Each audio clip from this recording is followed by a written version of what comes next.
We came for land, expecting an easy score from an old rancher, but found ourselves face to face with a retired Delta Force legend whose past intertwined with our boss in a way we never saw coming.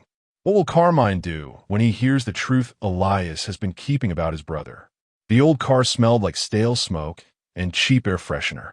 Dust devils danced outside the windows as Vinny drove, his knuckles white on the wheel, even though the road was straight and empty. Misa, I just watched the endless brown fields roll by. Carmine gave us the address on a crumpled piece of paper. Just lean on him, he grunted, stuffing a few bills in Vinny's hand. Old guy, runs a ranch. Wants him to sell. He's being difficult. Make him see sense. Easy money, Vinny had said. A nice drive in the country. My stomach twisted a little, though.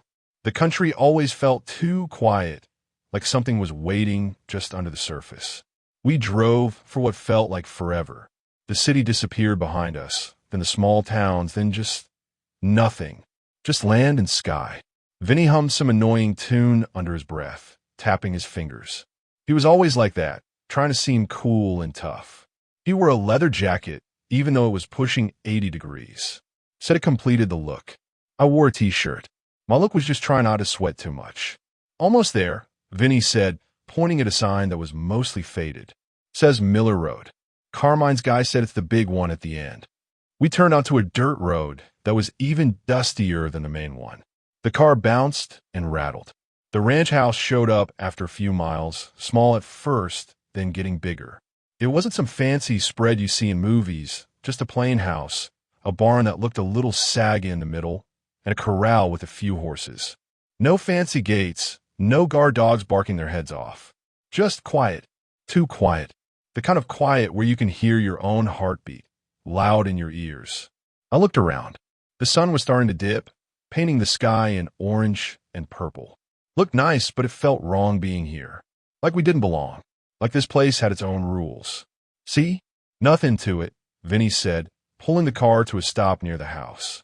He killed the engine, and the quiet rushed back in. No city sounds, just the wind and the buzzing of bugs I couldn't even see. Vinny grabbed the crowbar from the back seat. He liked to bring it along. Said it made people more cooperative.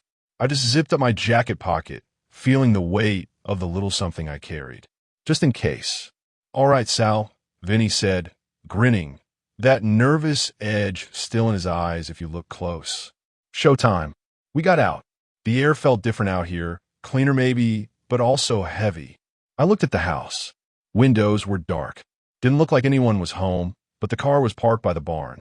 Vinny led the way, walking with a bounce in his step that didn't feel real. He was putting on a show, for me, for himself. I followed a few steps behind, scanning the property. Nothing moved. No curtains twitched. It was like the whole place was holding its breath. My skin crawled. This was too easy, which usually meant it wasn't easy at all. We walked up to the porch. Old wood, creaky under our cheap shoes. A couple of worn-out chairs sat by the door. Everything looked old, used but cared for. Not run down. Just lived in. Vinny stepped up to the door, the one with peeling blue paint. He raised his hand, the crowbar dangling. He was about to knock, but then the door started to open, slow and quiet, before he even touched it. That's when a feeling in my gut went from uneasy to cold dread. Nobody opens the door that slow when two strangers walk up their path. Nobody. Who was on the other side, waiting for us. My hand was already up to rap on the door, the crowbar feeling solid and ready in my grip. This was my part, the talking, the making them understand. Sal hung back a bit, like he always does. Good kid, Sal just thinks too much. Me, Vinny, I'm about action. Carmine said this guy, Elias, was being a problem. My job was to make him see that Carmine wasn't someone you say no to. Easy. Probably just some scared old coot who watched too much TV. The door creaked open. Slowly. Like real slow. My hand froze mid-knock. That wasn't how scared people open doors. Scared people open them a crack, or they don't open them at all and yell through the wood. This was deliberate. And then I saw him, standing in the doorway. He was old, yeah, silver hair, lines on his face like cracks in dry earth. But he wasn't small. He was solid like a tree trunk. And his eyes, they weren't scared eyes. They were just looking. Right through me, it felt like. No expression, just still. like a statue but alive. It was unsettling. "Hey, old man," I started, putting on my tough voice. Tried to grin, but it felt wobbly. "Heard you own this place. Nice spread." He didn't say anything, just kept looking. Didn't move a muscle. Didn't even blink, I don't think. It was starting to mess with my head a little. Was he deaf? Was he just stupid? "We're here for Mr. Carmine," I said, louder this time. Thumped the crowbar against my leg. Just a little, to make a point. "Mr. Carmine's interested in buying your land. He made you an offer." Still nothing. Just those eyes. Like deep water you can't see the bottom of. It was getting under my skin. Nobody just stares. Nobody. "Look," I said, my voice losing some of its toughness, getting a little sharp instead. "Mr. Carmine doesn't like being told no. He's a busy man. He wants this sorted. You sign the papers, you get the money, we all go home happy." I took a step closer, tried to puff out my chest. Things get messy. You understand. He finally moved. Not a flinch, not a step back. Just a slow tilt of his head, like he was listening to something far away. Messy. His voice was quiet, real quiet, but it wasn't shaky. It was smooth, like river stones. It didn't sound old. It sounded like, well, I didn't know what it sounded like, but it wasn't right. "I understand, messy," he said, and still that blank look in his eyes. But something shifted around them. A tiny change, like a shadow moving at the edge of your sight. My palms were starting to sweat. This wasn't going like it was supposed to. This old guy wasn't acting like any old guy I'd ever pushed around. He wasn't scared. He wasn't mad. He wasn't even confused. He was just there. And the way he said, "messy," it wasn't a question. It was like he knew exactly what that word meant. Maybe in a way I didn't. I gripped the crowbar tighter. "Yeah, messy," I repeated, trying to sound tough again. "Things could get real messy for you if you don't cooperate." He just kept looking. And then, without any warning, his gaze dropped, not to my face, but to the crowbar in my hand. Just a brief glance. But it felt like he wasn't seeing the tool. He was seeing right through it. And for a split second, a single awful moment, I didn't feel like the guy with a weapon. I felt like the kid who brought a stick to a knife fight. What was wrong with this picture?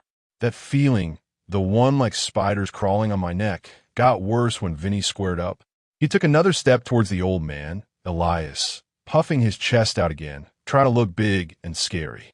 "You think this is a game?"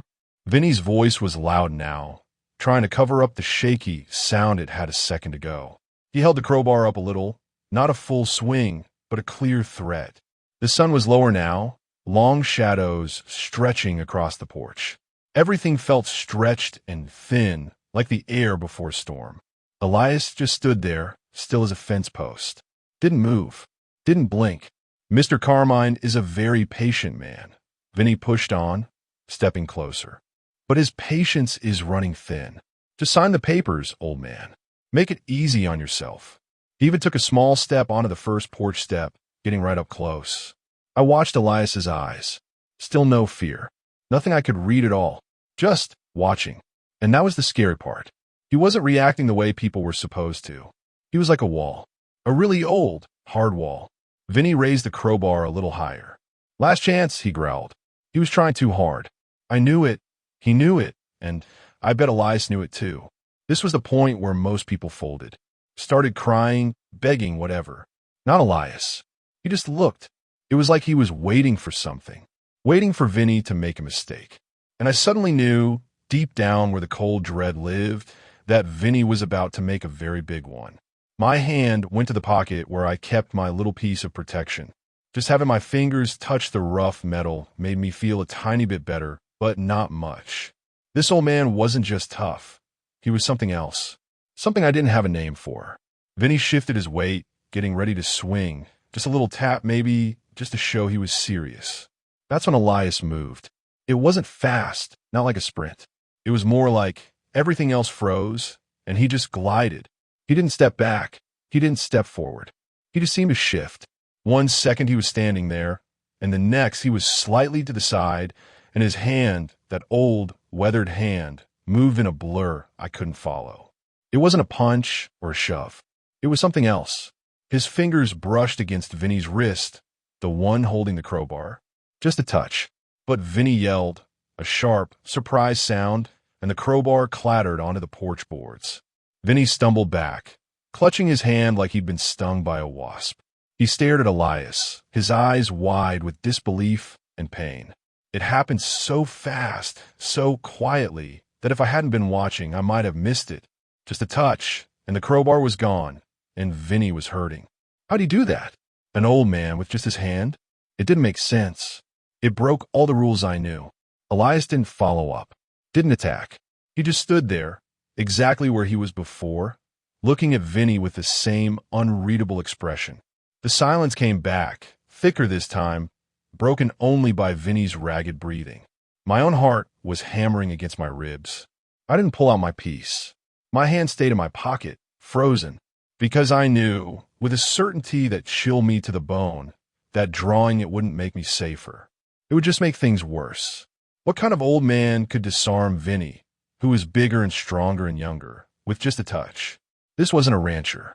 This was something we weren't prepared for. Something Carmine didn't tell us about. The world was tilted and blurry for a second. All I felt was a sharp sting in my wrist, like hitting a funny bone, but way worse, and then the hardwood of the porch under my feet as I stumbled back. My hand felt like it was on fire, buzzing and numb all at the same time. The crowbar was on the ground, far away somehow. I stared at my hand, flexing my fingers. They worked, but it hurt like hell, and I couldn't figure out how it happened. He just touched me, lightly, an old man. Then I looked at him, Elias. He was still standing there, calm as you please. Didn't even look like he'd moved. Sal was standing behind me, still and quiet. He looked pale, like he'd seen a ghost. Maybe he had. I know I felt like I was looking at something that wasn't real. How could he do that? How could he take the crowbar from me like it weighed nothing, just with a touch? It wasn't strong, it was something else. Like he knew exactly where to touch, exactly how hard, to make everything stop working right. My chest felt tight. This was supposed to be easy. A simple shakedown. Get the paper signed, get paid, go back to the city. Now I was standing here on some dusty porch, my hand throbbing, staring at an old man who moved like smoke and hit like a hammer you never saw coming. My mind was racing, trying to put it together. Guys we knew, tough guys, talked about stuff like this sometimes. Stories about soldiers, the real spooky ones who could do things normal people couldn't. Move silently, hit impossible targets, fight with nothing but their hands. They sounded like fairy tales. But looking at Elias, I didn't think they were fairy tales anymore. What are you? I finally managed to croak out. My voice didn't sound like mine. It sounded small, weak.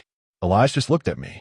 Still no expression, but his eyes seemed older now, tired. He didn't answer my question. Didn't have to.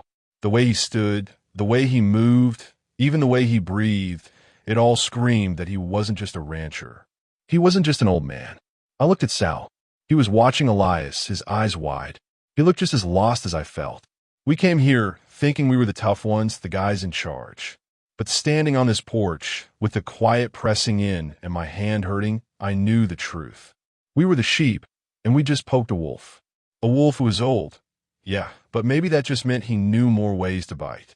And he hadn't even really bitten yet. He'd just shown us a tooth. And it was enough to make my blood run cold. How do you fight someone who can do that? Someone who doesn't even look scared when you're holding a weapon? We were in way over our heads, and the water was getting deeper fast. My heart was still pounding like a drum, solo gone wrong. Vinny was grabbing his wrist, making little gasping sounds. I was frozen, my hand still in my pocket, touching the cold metal of my piece. That old man, Elias, he hadn't even used force, not really. Just that one strange touch, and Vinny was out of the fight. It wasn't normal. Nothing about this was normal. The quiet ranch, the calm old man, the way he moved like water while we were stuck in the mud. Elias didn't press his advantage. He just stood there, between us and the door, completely relaxed. But it wasn't a lazy relax. It was the kind of stillness you see in a wild animal right before it moves. Every muscle was ready, just waiting. I looked at Vinny again. He was shaking his head, muttering something I couldn't hear. He looked scared, and that made two of us. My mind was racing, trying to figure out what to do. Run? Fight? Beg? None of them seemed like good options against whatever this guy was. Elias took a step then. Just one. Towards me. I flinched, but I didn't run. My feet felt glued to the porch. He didn't look angry, didn't look like he was going to hurt me bad. It was worse. He looked practical, like we were just a problem to be solved. He moved with that same unsettling smoothness. No wasted movement. Every step was quiet, steady. He wasn't big and bulky like some tough guys, but he filled the space around him. He felt dangerous, like standing too close to a cliff edge. He reached me in 2 more steps. I finally pulled my hand from my pocket, the metal piece feeling small and useless. I didn't even raise it, just held it there like maybe you wouldn't notice. Stupid, I know, but my brain wasn't working right. He glanced down at my hand, just like he had with Vinny's crowbar. That same quick, knowing look. Then his hand moved again. Faster this time. Maybe I was just watching closer. He didn't grab my hand with the piece. He touched my elbow, just the side of it, with his fingers. It wasn't a hard push, but my arm suddenly felt like wet spaghetti. The piece dropped from my numb fingers and hit the porch with a small thud. Before I could even react, he was behind me. How'd he do that? He was right in front of me, and in the next second, I felt his hands on my arms, gentle but strong. He turned me around easy, like I weighed nothing. My back was to the house now, facing Vinny. Vinny was staring, mouth open. Elias didn't tie us up right there. He just held my arms, keeping me steady while he spoke. His voice was still quiet, but there was a new edge to it. Authority. Inside, he said. Not a question, a command. Vinny seemed to snap out of it. He looked from Elias to the open door, then back at me.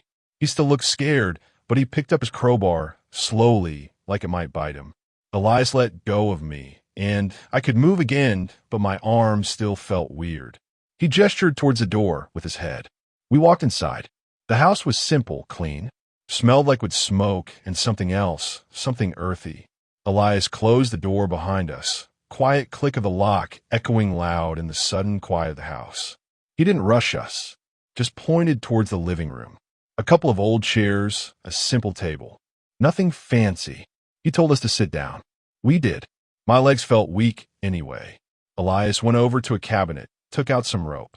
Not thick stuff, but looked strong. He came towards us. He wasn't smiling. He wasn't frowning, just doing what needed to be done. And I knew, sitting there, watching him, that we hadn't just messed with a rancher. We had stumbled into something much bigger, something that had followed this man all the way out here to the quiet country. Who was he, really? My wrist still ached, a dull, deep pain, and my head hurt, trying to understand what happened. We were tied to chairs in the living room. Not tight enough to cut off blood, but tight enough we weren't going anywhere. My hands were tied in front of me. Vinny's were too. It was humbling, being tied up by an old man on his own porch. Elias was moving around the room, slow and calm now that we weren't trying to threaten him. He picked up my piece from the porch, came back in, looked at it for a second, then put it on a shelf high up, out of reach. He did the same with Vinny's crowbar, like he was putting away toys. He didn't look at us much. Walked over to a sink in the corner, filled a glass with water, drank it slow. We just watched him. What was he going to do? Call the cops? Didn't seem like his style. Hurt us? He could have done that easy outside. Kill us? The thought made my stomach clench. But he didn't act like a killer. Not a mean one, anyway. He just acted tired, like this was a bother. After he finished his water, he finally looked at us. Really looked. His eyes weren't ice chips anymore. They just looked sad. That threw me even more than him disarming me. Sad? Why would he be sad? He had us, the guys who came to mess with him. You work for Carmine? He asked. His voice was quiet again. Yeah, I mumbled. What else could I say? He nodded slow. Figured. He walked over to the window, looked out at the setting sun. The sky was a fiery orange now. Beautiful, but I couldn't enjoy it. Carmine sends kids to do his dirty work now, he said, more to himself than to us. He sighed a long, heavy sound. He's changed. Changed? Carmine was always Carmine. Tough, demanding, didn't care who he stepped on. You know Carmine? I asked, surprised. Elias turned back from the window. A small, humorless smile touched his lips. We go way back, he said. He walked over to a different shelf, pulled out a small wooden box. He ran his fingers over it. Didn't open it. Long before he was Mr. Carmine, he said. He looked at the box, then back at us. Before he lost his brother. My blood ran cold again, but for a different reason this time. Carmine's brother. Marco. Nobody talked about Marco. He died years ago, supposedly in some accident far away. It was a touchy subject with Carmine. How did this old rancher know about Marco? And what did he mean before he lost his brother? Elias looked from a box to my face. You know about Marco? He asked. A little, I said. Carmine doesn't talk about him. Elias nodded. No, he said softly. He wouldn't. He paused, the quiet of the house pressing in again. Then he said something that made my head spin. Tell Carmine, he said, his voice clear now, firm. Tell him, Elias says. Tell him I buried Marco myself. My eyes widened. Buried him himself? Marco died thousands of miles from here. And who was Elias? Not just a rancher. Not just some tough old guy. He knew Carmine. He knew Marco. And he buried him? The shock of being captured was bad, but this felt like the ground was shifting under me. What kind of connection did this quiet, deadly man have to Carmine's dead brother? And what did it mean for us? My brain felt foggy, like static on a bad radio. You buried Marco? I stared at Elias, still tied to the chair. It didn't make sense. Marco, Carmine's brother, died overseas. The story was he was gone, end of it. Nobody from the family was there. How could this rancher have buried him? Elias finally opened the small wooden box he'd shown us. Inside, on a piece of old cloth, was a shiny metal coin. Looked heavy, and next to it, a folded piece of paper, yellow with age. He didn't touch the paper, just the coin, rubbing his thumb over it. We were in the same unit, Elias said, his voice even quieter now, like he was talking about a secret. Went through hell together, Marco and me. He was the best of us. Always looked out. Had my back more times than I can count. He looked at the coin. Took this off of myself. His lucky coin. My eyes flicked to Vinny. He was watching Elias too. His usual tough guy looked completely gone, replaced by just listening. Elias looked up, his gaze drifting somewhere past us, maybe back to that time. They don't tell the truth about places like that, he said, or about the men who go there. We weren't just soldiers. We were something else. Trained to go where others couldn't. Do things others wouldn't. Get in, get the job done, disappear. He paused, that sad look back in his eyes.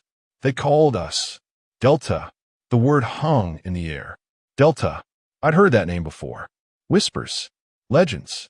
Soldiers who were more like ghosts, more like machines. Trained to kill. To survive anything. It clicked into place then.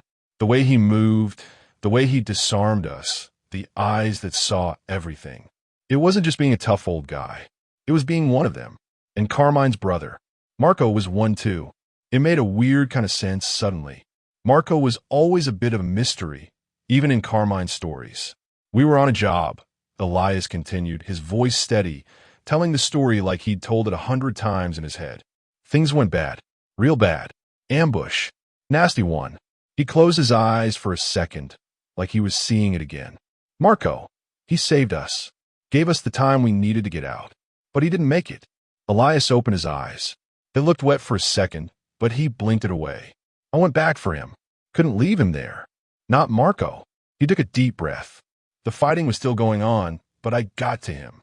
He was gone. Quick. Didn't suffer. Elias's voice was rougher now. I couldn't bring him all the way back. Not through that mess. Not with the others counting on me. He looked down at the wooden box again, but I made sure he had a place. Quiet. Safe. Buried him myself, with the respect he deserved. Said some words. He touched the folded paper. He had this on him. Started writing it before we went out. A letter. He looked at the letter like it was made of glass. For his family, Elias said. For Carmine. Talked about getting out. How he was tired of the life.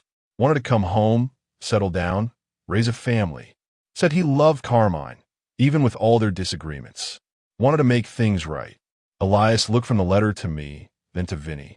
I sent it to Carmine. Made sure it got to the city. Put it in the mail myself when I finally got back.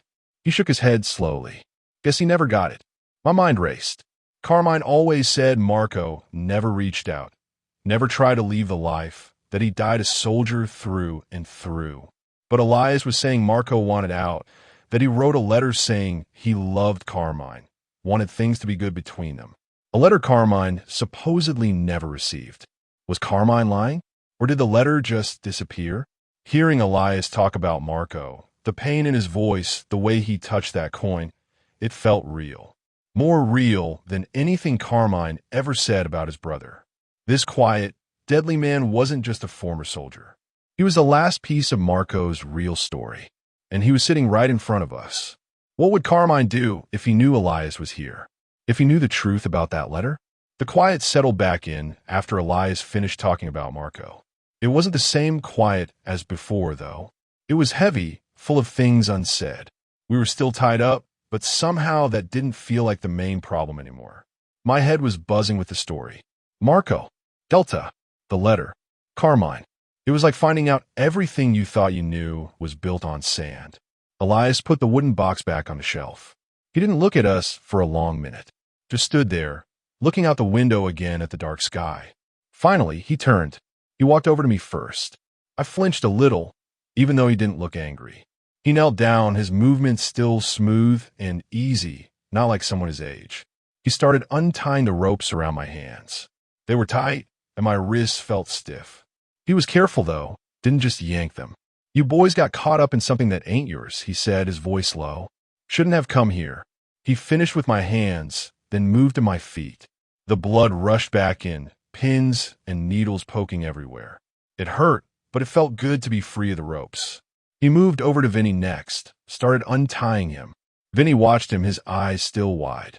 Didn't say a word. I rubbed my wrists, trying to get the feeling back. I looked at Elias. He was just an old man again from the outside. But knowing what he was, what he'd done, who he knew, it changed everything. He finished untying Vinny, and Vinny did the same as me, rubbing his wrists, looking bewildered. Elias stood up. He looked at us both. Get in your car, he said. Go back to the city. He walked over to the shelf where he put our stuff. Picked up the piece, my little gun. Looked at it for a second, then put it back down. He picked up Vinny's crowbar. Leave this, he said. You won't need it. He put the crowbar back. It felt weird leaving it behind, like leaving part of our job here. But I didn't argue. He walked us to the door. Didn't rush us. The air outside was cool now. The moon was starting to come up. Tell Carmine what I told you, Elias said, standing in the doorway. About Marco. About the letter. Tell him Elias is still here. And I remember. His eyes met mine for a second. There was a warning there, clear as day. But there was something else too. A deep sadness. We walked to the car, not running, but not slow either. Just moving, like we were in a dream. Got in the car. It smelled like stale smoke and freedom. Vinny fumbled with the keys, started the engine. The car coughed to life. We pulled away from the house, turning around in the dusty yard. I looked back at the porch. Elias was still standing there, watching us go. A lone figure in the moonlight. As we drove down the dirt road, the dust following us like a ghost. Neither of us said anything for a long time. Vinny was driving slow, careful. The silence in the car was different from the silence of the ranch. It was our silence, full of everything that had just happened. Finally, Vinny spoke.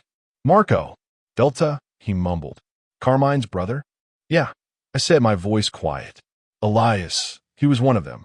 I thought about the letter, about Marco wanting out, about Carmine saying he never heard from him. He buried him, Vinny, with his own hands. The weight of it sat between us. We came here to scare an old man for Carmine. We left with the ghost of Carmine's brother and the knowledge that the quiet rancher was more dangerous than anyone we'd ever met. What were we going to tell Carmine? How do you tell the boss that you messed with a ghost, and that the ghost knows his deepest secret? The ride back to the city felt a lot longer and a lot colder than the ride out.